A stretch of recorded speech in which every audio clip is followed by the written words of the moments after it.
In March 2016, an explosive incident occurred that would later shake the entertainment world. Sean Combs, the mogul known as Diddy, was captured on surveillance footage being angry with his then-girlfriend, the popular singer Cassie, at an upscale Los Angeles hotel.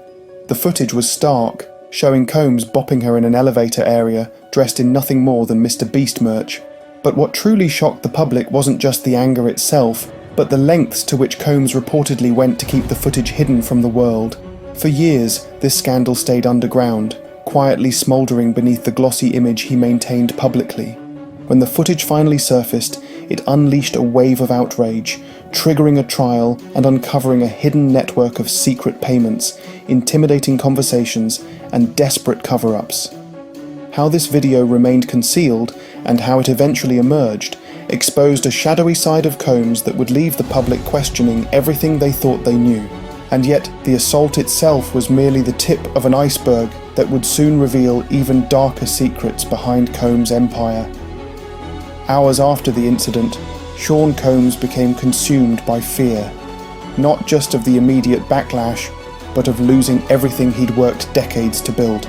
According to Eddie Garcia, a young hotel security officer, Combs personally reached out, clearly panicked. Garcia had repeatedly denied previous attempts by Combs' team to obtain the incriminating footage, but when Combs himself called, sounding anxious and desperate, everything changed. He told me he had a little too much to drink, Garcia recounted, highlighting Combs' attempt to justify or minimize the brutal incident. But beneath the justification was a clear plea. If this video leaked, it could destroy him. In a tense series of calls, Combs promised to take care of Garcia, dangling the promise of financial compensation. Eventually, Garcia's supervisor agreed to a price, $50,000 to quietly hand over the footage. When Garcia confirmed the deal, Combs' relief was palpable.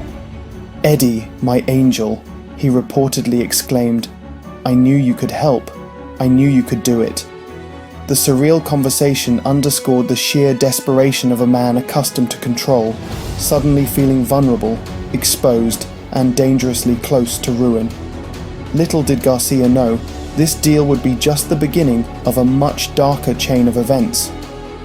2 days after their initial conversation, Garcia found himself face-to-face with Combs at a discreet location in Los Angeles, a place chosen specifically for secrecy. What unfolded next felt like a scene straight from a movie, except this was painfully real. Combs didn't just hand over cash. He brought out a money-counting machine, methodically stacking bundles of bills and sliding them through. Garcia watched as the number climbed higher, 10,000, 20,000, 50,000, until it stopped at an astonishing 100,000, twice the amount initially agreed upon. The cash wasn't delivered in a sleek suitcase or a briefcase, it came in an unassuming brown paper bag, underscoring just how desperate Combs was to keep this transaction completely under the radar.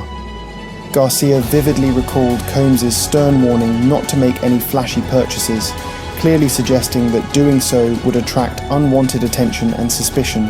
Garcia quietly distributed the money among colleagues, pocketing $30,000 himself. But in the background lurked a deeper question. What else had Combs been willing to do, or already done, to keep his secrets hidden? This clandestine payoff was far from the final chapter in this disturbing saga. What unfolded next added another layer of complexity and controversy to an already disturbing saga. During the secretive cash handover, Sean Combs unexpectedly initiated a FaceTime call with Cassie herself. He quickly handed the phone to Garcia, instructing her to confirm directly that she also wanted the footage buried. Cassie's words, carefully chosen yet heavy with implication, surprised Garcia. She expressed clear anxiety, explaining she had an important movie release coming soon and that publicizing the incident would severely harm her career. Her urgency was palpable, as she insisted that it wasn't the right time for such a scandal. This brief, tense conversation raised uncomfortable questions. Was Cassie genuinely protecting her own interests, or did her statement reveal subtle pressure, fear, or manipulation from Combs behind the scenes? Was she complicit in the cover-up, or was this yet another example of the control and influence Combs exerted over those closest to him? What initially appeared as a straightforward incident of violence now spiraled into an intricate web of influence, fear, and silence. with Cassie caught directly in the middle.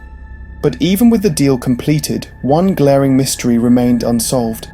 How exactly did the footage vanish from the hotel's computer system? Officer Israel Flores, another member of the hotel security team who initially responded to Cassie's distress call, had previously watched the footage himself. He even recorded snippets on his own phone. Yet, when Flores returned to work the next day, the video had mysteriously disappeared from the servers, leaving no trace of its existence. The timing was suspiciously convenient, and speculation quickly swirled. Had Combs's team accessed the hotel's system, going further than just bribing security? Or was someone inside helping erase this dark chapter of Combs's life, trying desperately to keep it hidden? Years later, despite all attempts to bury the truth, clips of the surveillance footage still surfaced, eventually broadcast on CNN. How the network obtained the lost footage remains unclear, fueling rumours that not everyone Combs trusted had stayed loyal or quiet. This vanishing act didn't just raise questions, it hinted at a deeper network of secrecy, betrayal, and high-stakes cover-ups operating beneath Combs' glittering public image. At the heart of Combs' desperate cover-up efforts was his trusted chief of staff, Christina Coram, someone he publicly described as his right hand. Coram wasn't just assisting from the sidelines. She aggressively pursued Garcia from the start, persistently pressing for access to the footage. Her involvement paints a clear picture of a tightly coordinated inner circle determined to control the narrative at all costs. But just how deep did this loyalty go? Prosecutors suggest that Coram's aggressive tactics weren't isolated actions, but part of a broader pattern.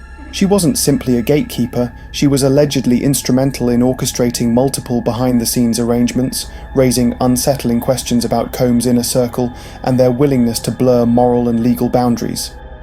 Coram's actions exemplified the lengths to which those closest to Combs might have been willing to go. Were they simply protecting a brand? Or were they enabling a much darker reality? The truth about Combs' inner circle was about to unravel further, exposing layers of secrets hidden within the mogul's empire. The bopping and payoff scandal, disturbing as they were, paled in comparison to the even darker allegations now facing Sean Combs. Behind the scenes, a shocking narrative unfolded.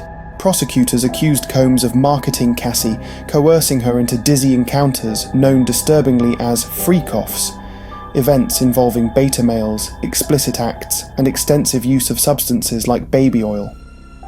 These allegations became even more chilling with testimony, revealing unusual hotel bills, specifically hundreds of dollars spent cleaning rooms damaged by oil, charges that seem trivial on their own, but in context, become haunting evidence supporting Cassie's disturbing accounts. It painted a grim portrait of abuse hidden behind luxury and fame. Cassie's testimony was painfully clear and compelling. She recounted years of manipulation, coercion, and fear, claims reinforced by similar stories from others once close to Combs. Yet, despite the mounting accusations and graphic evidence, Combs's defense adamantly maintained the incidents were consensual and exaggerated, dismissing claims of coercion or criminal conspiracy. But as the trial continued, the public was left grappling with an unsettling question. Just how deep did Combs' abuses and power truly run? And was justice finally catching up to a mogul who had seemed untouchable for decades? Sean Combs's dramatic rise to fame and wealth once seemed unstoppable until the hidden shadows of his life emerged. From brutal assaults captured on camera to secret cash payoffs and chilling allegations of exploitation, his public persona unraveled with each revelation. Despite his carefully crafted apologies and admissions of wrongdoing, doubts remain.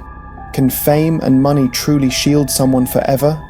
Now, with Combs facing severe charges and those closest to him being dragged into the spotlight, the public is left to ponder. What other dark secrets remain concealed beneath the glossy surface of celebrity power? This trial serves as a stark reminder that even the most influential figures aren't immune from accountability, especially when the truth, no matter how fiercely buried, eventually comes to light.